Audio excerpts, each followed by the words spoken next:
Aphélios et Alune sont nés lors d'un rare phénomène de convergence lunaire, quand la lune physique fut éclipsée par son reflet dans le royaume spirituel.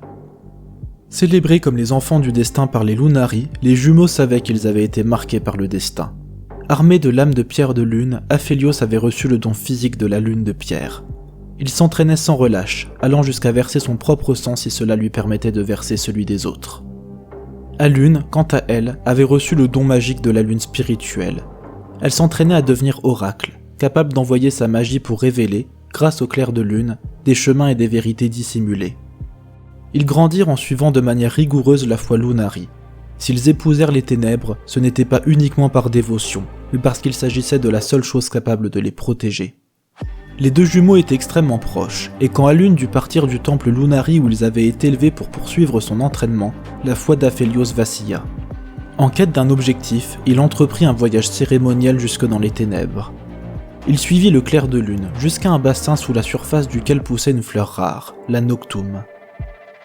Bien que vénéneuse, elle pouvait être distillée afin d'obtenir un breuvage qui lui permettrait d'atteindre le pouvoir de la nuit. Ayant bu l'essence de noctume, Aphélios ressentit une douleur telle qu'elle effaça tout autre sentiment.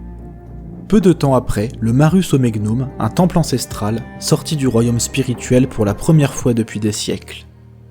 Les Lunari se réunirent pour assister à cet événement, car les cycles célestes venaient de basculer en leur faveur. La forteresse n'acceptait qu'un seul occupant doté du don de la magie, et ce fut Alune qui fut choisi. Mais au même moment, une armée de Solaris s'abattit sur les Lunari, bien décidés à les purifier par le feu et l'acier. Aphélios fut mis à terre, et ses lames en pierre de lune furent brisées. Et alors qu'Alune s'enfonçait de plus en plus profondément dans le temple, Aphélios attrapa le noctume. Lorsqu'Alune atteignit le centre du temple, son plein potentiel s'éveilla. Grâce au noctume, Aphélios ressentit le pouvoir d'Alune l'enlacer. Elle déversa sa magie dans les mains de son frère et reforgea ses lames, permettant à Aphélios de massacrer tous les Solari. Alune renvoya le temple dans le royaume spirituel à l'aide de son pouvoir.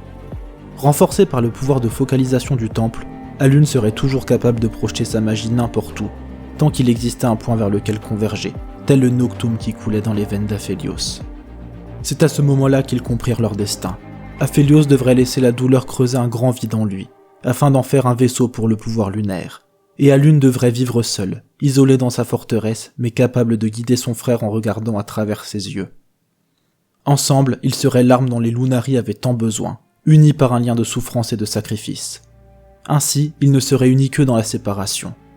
Afin de défendre la foi Lunari, Alune est capable de transformer les lames de son frère en un arsenal mystique qu'Aphélios est capable de maîtriser à la perfection.